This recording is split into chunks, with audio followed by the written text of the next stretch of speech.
दोस्तों, मैं आपका दोस्त अमन जोशी स्वागत करता हूं अपने YouTube चैनल में। और आज हम पढ़ेंगे वैदिक सभ्यता। हम सिंधु घाटी सभ्यता हम पढ़ चुके थे और आज का जो हमारा विषय है वो है वैदिक काल। दोस्तों, बहुत ही इम्पोर्टेंट टॉपिक है ये वैदिक काल। इसमें जो भी आप लोग एग्जाम दोगे 1 से 2 नंबर में इसमें से हर बार आएगा, तो समझने की कोशिश करते हैं, अच्छे से पढ़ते हैं। वैदिक काल टाइम पीरियड की बात करें तो 1500 से 500 बीसी। बीसी का मतलब ईसा पूर्व, ठीक है। वैदिक काल को पढ़ने के लिए अपनी सुविधा के हिसाब से इसको 2 भागों में डिवाइड किया गया है।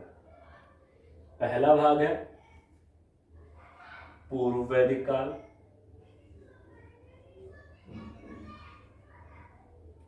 दूसरा भाग है उत्तर वैदिक काल। उत्तर मतलब बाद का।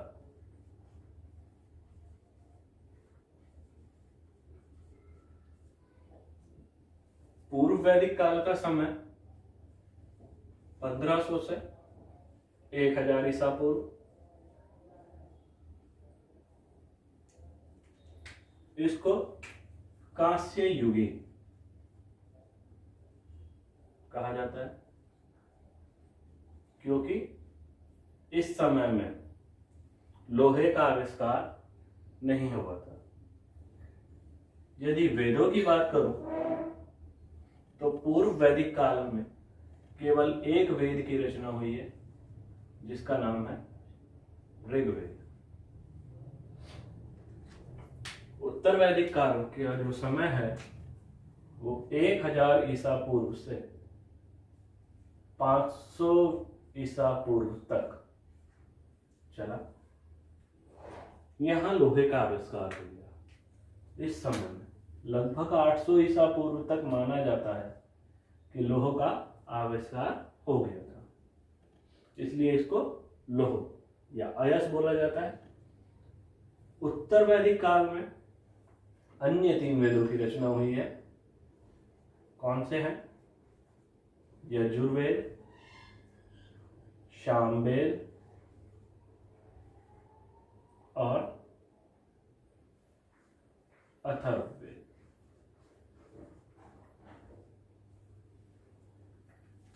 इन तीनों की रचना उत्तर वैदिक काल में हुई है। 1 नंबर में बन सकता है प्रश्न कि सामवेद की रचना किस वैदिक काल में हुई है, पूर्व वैदिक काल या उत्तर वैदिक काल? तो उत्तर वैदिक काल। और एकमात्र वेद जिसकी रचना पूर्व वैदिक काल में हुई है तो ऋग्वेद की। ठीक है, बात करते हैं वेद।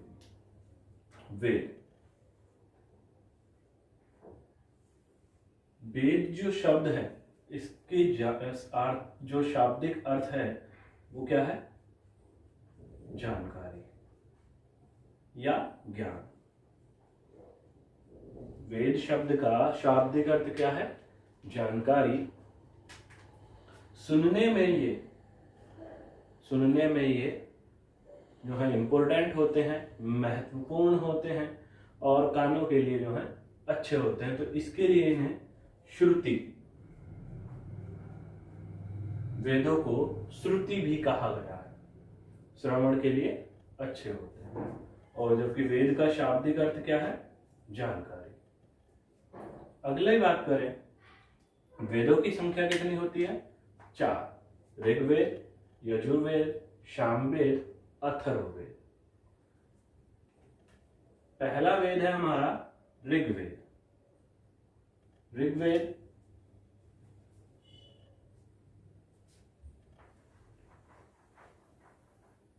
को पढ़ेंगे।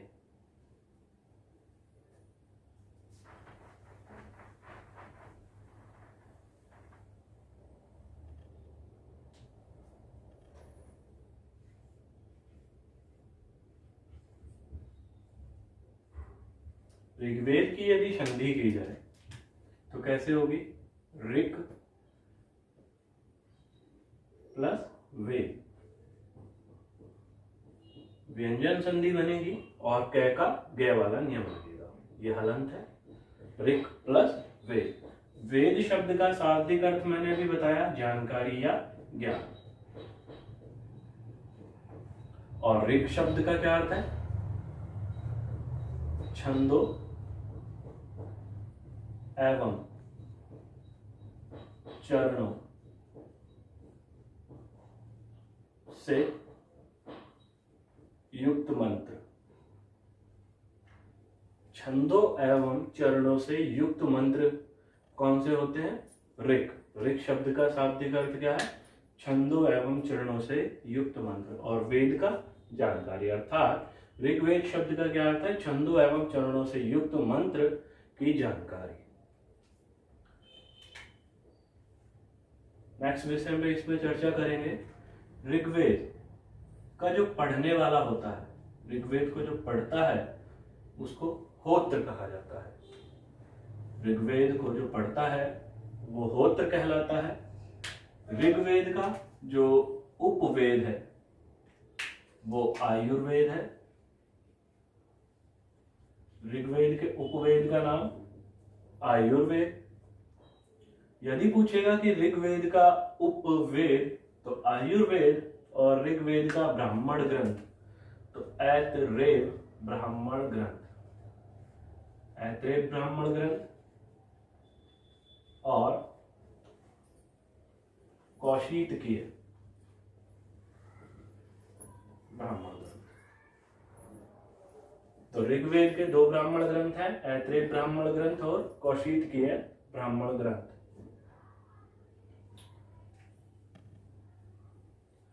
अगले विषय में चर्चा करते हैं ऋग्वेद के। ऋग्वेद में कितने मंडल हैं? 10। ऋग्वेद में कितने मंडल हैं? 10। कितने सूक्त हैं? तो 10 28, 1028 सूक्त है। कितने मंत्र या ऋचाएं हैं? तो 10,462।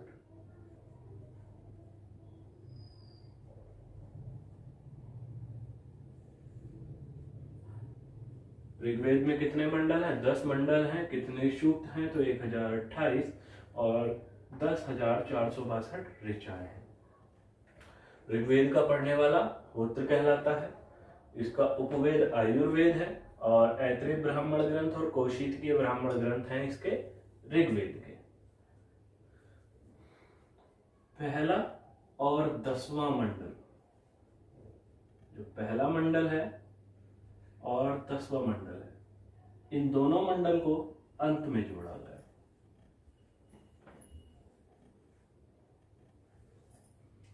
ऋग्वेद के 10 मंडलों में से जो पहला मंडल है और 10वां मंडल है उसको अंत में जोड़ा गया है। दूसरे से 7वें मंडल तक, जो मंडल नंबर 2 है और 7वें मंडल तक को वंश मंडल या प्राचीन मंडल कहा जाता है। जो नंबर 2 से नंबर 7 तक के मंडल हैं उनको प्राचीन या वंश मंडल कहा जाता है। तीसरे मंडल में गायत्री मंत्र का वर्णन है।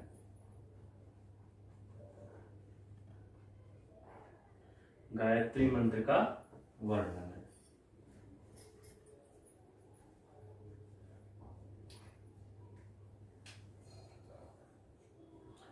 गायत्री मंत्र की रचना विश्वामित्र ने की है। गायत्री मंत्र की रचना विश्वामित्र ने की है। गायत्री मंत्र जो समर्पित है वो भगवान सूर्य और सावित्री को समर्पित है। तीसरा मंडल में गायत्री मंत्र का वर्णन है जो सूर्य और सावित्री को समर्पित है, और इसकी रचना किसने की है? विश्वामित्र ने। अगला मंडल है चौथा मंडल।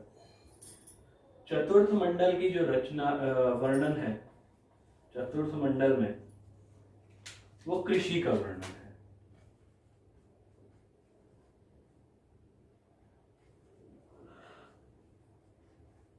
चतुर्थ मंडल में कृषि का वर्णन है। सातवें मंडल में, जो सातवां मंडल है, उसमें वरुण देवता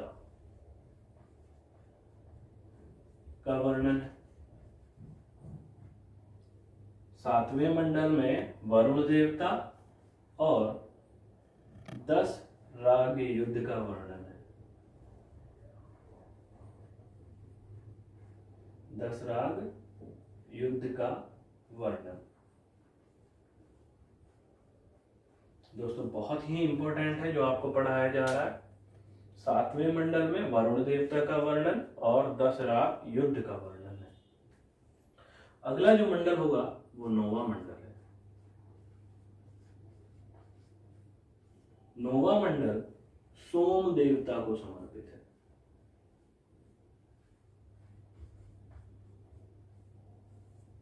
नौवें मंडल में सोम देवता का वर्णन।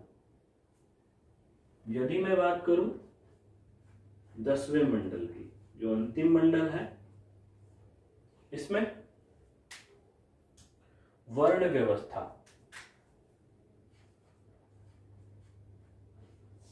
दसवें मंडल में वर्ण व्यवस्था का वर्णन है। 4 प्रकार के वर्गों में बांटा गया था। कौन कौन से? ब्राह्मण, क्षत्रिय,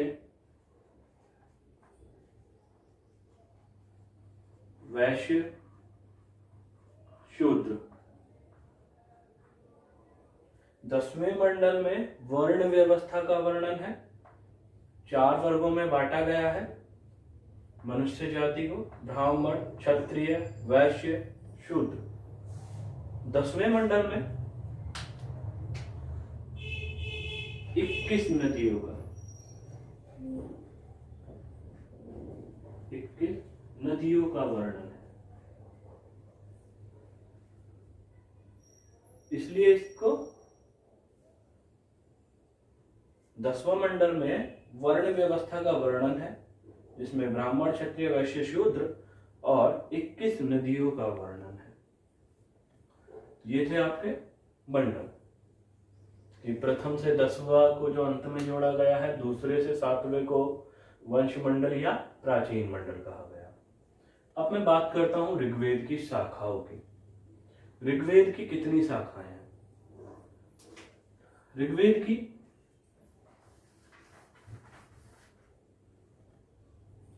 5 शाखाएं मानी जाती हैं। ऋग्वेद की 5 शाखाएं मानी जाती हैं। वो कौन कौन सी हैं देखें। सबसे पहली है वास्कर, दूसरी शांकल, आशुलायन,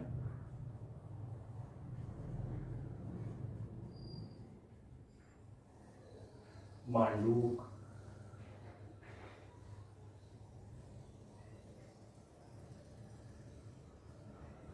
और सांख्य।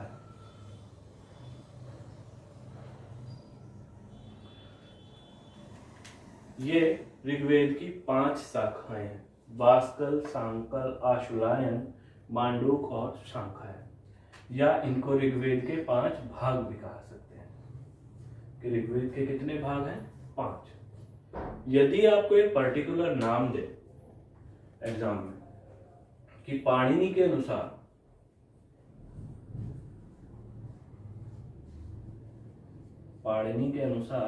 ऋग्वेद की शाखा है, तो पाणिनि ने ऋग्वेद की 21 शाखाएं बताई हैं।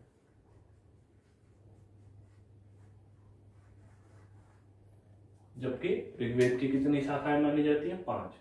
वास्कल, शांकल, आशुलायन, मांडूक और सांख्य। ये थी ऋग्वेद की पूरी जानकारी। आप नोट कर सकते हैं इसको स्क्रीनशॉट लेके, जैसे भी आप नोट करना चाहें। अगला हमारा विषय है ऋग्वेद के बाद यजुर्वेद।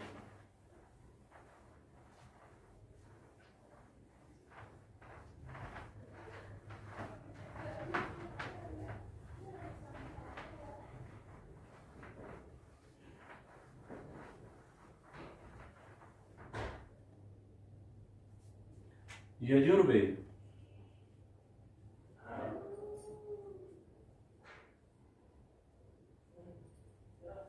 यजुर्वेद के पढ़ने वाले को अथर्वयु, ऋग्वेद का पढ़ने वाला अथर्वयु कहलाता है। यजुर्वेद के उपवेद का नाम धनुर्वेद। यजुर्वेद के जो उपवेद है उसका नाम धनुर्वेद। जबकि यजुर्वेद का जो ब्राह्मण ग्रंथ है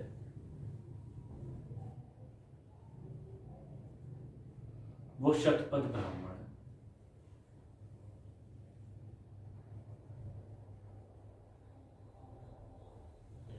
यजुर्वेद का पढ़ने वाला अथर्वयु कहलाता है। यजुर्वेद का उपवेद धनुर्वेद है और इसका ब्राह्मण ग्रंथ शतपथ ब्राह्मण है। यजुर्वेद को दो भागों में बांटा जाता है, कृष्ण यजुर्वेद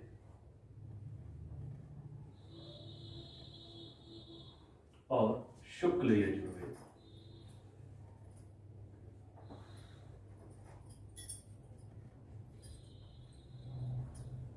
शुक्ल यजुर्वेद को एक दूसरा नाम भी दिया जाता है, वो नाम है वाजसनेयी संहिता।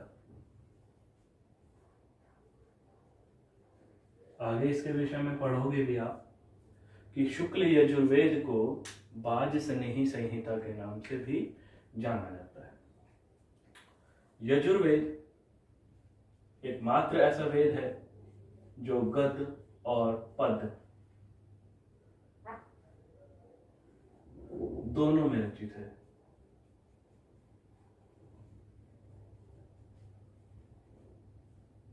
इसमें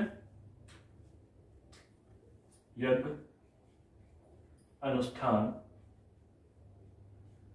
और कर्मकांड का वर्णन होता है। यजुर्वेद में यज्ञ, अनुष्ठान और कर्मकांड का वर्णन होता है।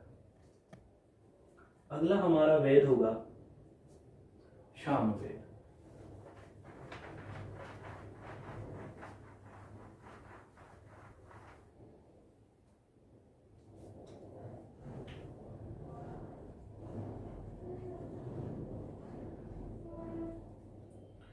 सामवेद के पढ़ने वाले को उदात्त कहा जाता है। सामवेद के पढ़ने वाले को उदात्त कहा जाता है। सामवेद का उपवेद, सामवेद का उपवेद जो है वो गंधर्व वेद होता है। सामवेद का पढ़ने वाला उदात्त और इसका जो उपवेद है वो गंधर्व वेद है। और सामवेद का ब्राह्मण ग्रंथ पंचविश है। सामवेद का जो ब्राह्मण ग्रंथ है वो पंचविश है। सामवेद से 7 स्वरों की उत्पत्ति हुई। सामवेद से 7 स्वरों की उत्पत्ति हुई है, जिस कारण सामवेद को भारतीय संगीत का जनक कहा जाता है। सामवेद को भारतीय संगीत का जनक कहा जाता है। क्यों? क्योंकि इससे 7 स्वरों की उत्पत्ति हुई है। अगला जो विषय है इसमें, सामवेद में कुल मंत्रों की संख्या 1549 है। सामवेद में कुल मंत्रों की संख्या 1549 है। अगला हमारा वेद है और अंतिम वेद है अथर्ववेद।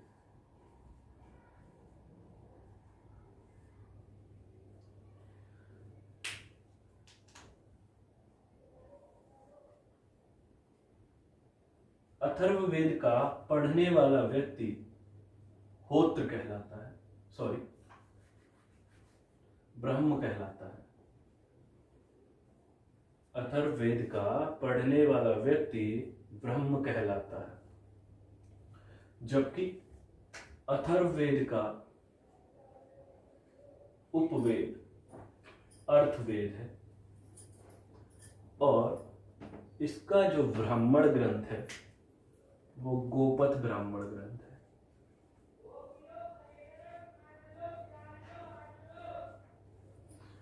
अथर्ववेद का पढ़ने वाला व्यक्ति ब्रह्म कहलाता है और इसका उपवेद अर्थवेद है।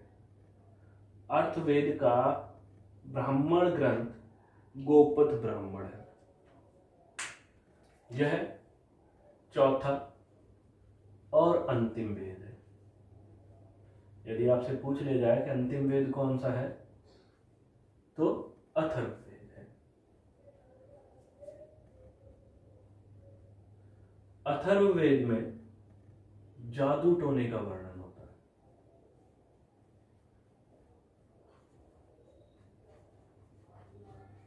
जो अथर्ववेद है उसमें जादू टोने का वर्णन होता है।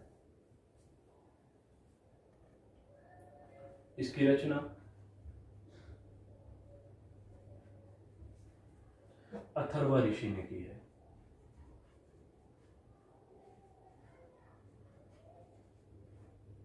अथर्ववेद की रचना अथर्व ऋषि द्वारा की गई है। यदि एग्जाम में आता है कि किस वेद में चांदी और गन्ने का सर्वप्रथम वर्णन है तो कौन सा वेद होगा? अथर्ववेद। तो दोस्तों ये थे चारों वेद। अब जो हमारा विषय होगा वो होगा आरण्यक, पुराण, उपनिषद।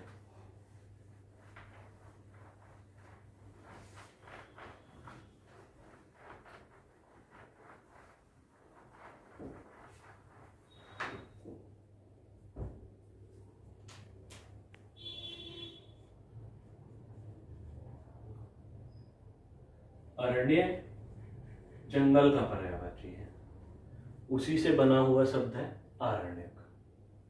इनकी संख्या 7 है। आरण्यकों की संख्या 7 है। ये ज्ञान मार्ग और कर्म मार्ग के बीच सेतु का कार्य करते हैं। आरण्यक ज्ञान मार्ग और कर्म मार्ग का बीच सेतु का काम करते हैं। आरण्यक होते क्या है? ऋषियों द्वारा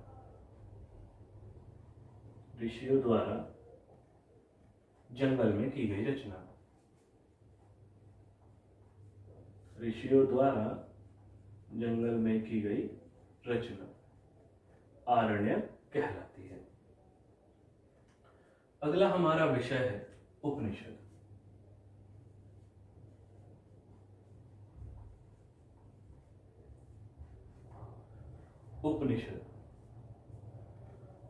उपनिषदों की संख्या 108 है।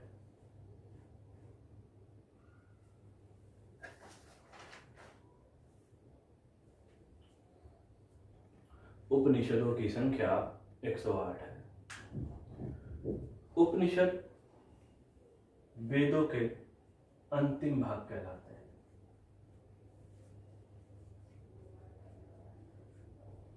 वेदों का अंतिम भाग उपनिषद कहलाता है, जिस कारण इन्हें वेदांत भी कहा जाता है, जिस कारण इनको वेदांत भी कहा जाता है। यदि आपसे बात की जाए एग्जाम में, ये तो क्या हो गया कि वेदों का अंतिम भाग वेदांत। अगर बात की जाए कि ब्राह्मण ग्रंथों का अंतिम भाग, ब्राह्मण ग्रंथों का अंतिम भाग,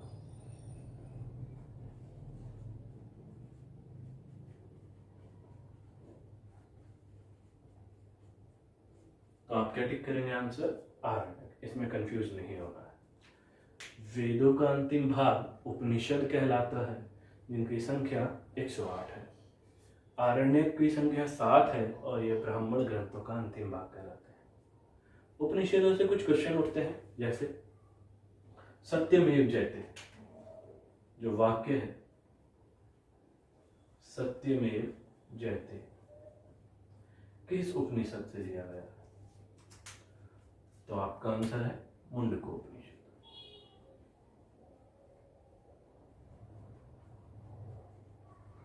उसके बाद है गीता का निष्काम कर्म।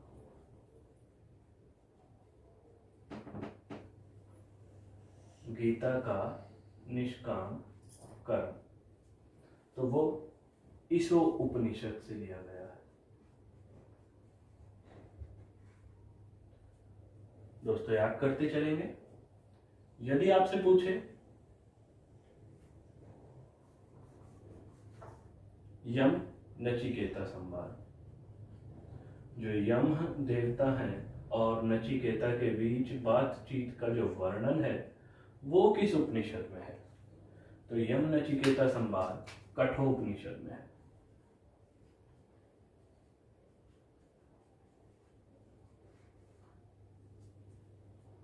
नेक्स्ट जो विषय है वो अगला जो हमारा कथन है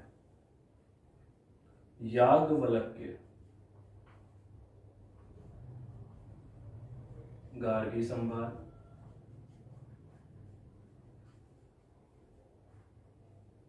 याज्ञवल्क्य गार्गी संवाद बृहदारण्य उपनिषद से लिया गया है। याज्ञवल्क्य गार्गी संवाद। अगला है भक्ति शब्द का सर्वप्रथम वर्णन। भक्ति शब्द का सर्वप्रथम वर्णन वो आएगा श्वेता स्वर उपनिषद। तो भक्ति शब्द का सर्वप्रथम वर्णन श्वेता स्वर उपनिषद। अगला है संन्यास। हिंदू या सनातन धर्म में 4 प्रकार के संन्यास बताए गए हैं। संन्यास जो है शब्द का सर्वप्रथम वर्णन जाबलोपनिषद में लिया गया है।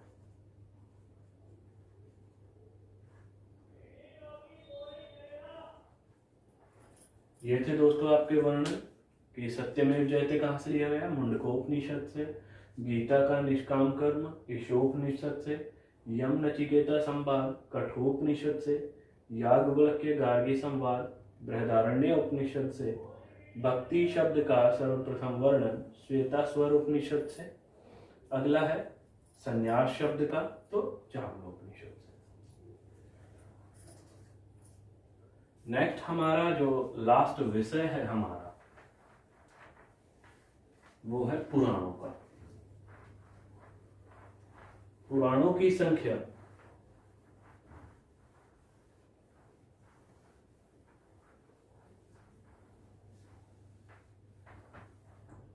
18 है।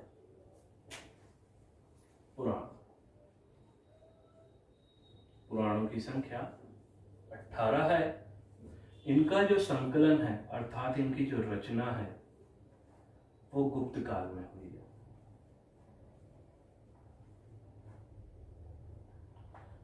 तो आपसे ऑप्शन जो क्वेश्चन पूछेगा कि पुराणों की रचना किस काल में हुई है, तो गुप्त काल में हुई है। गुप्त काल का वर्णन किस पुराण में मिलता है, तो ध्यान रखें वायु पुराण में, क्योंकि वायु क्या रहती है, गुप्त रहती है। अगला है मौर्य काल का वर्णन,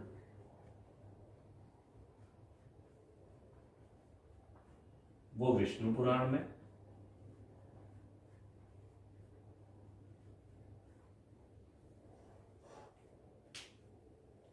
नेक्स्ट है विष्णु के 10 अवतारों का वर्णन,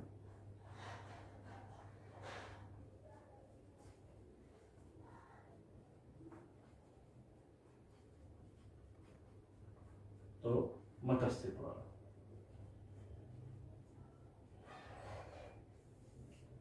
मत्स्य पुराण। यदि आपसे पूछेगा कि सबसे प्राचीन पुराण कौन सी है, तो मत्स्य पुराण।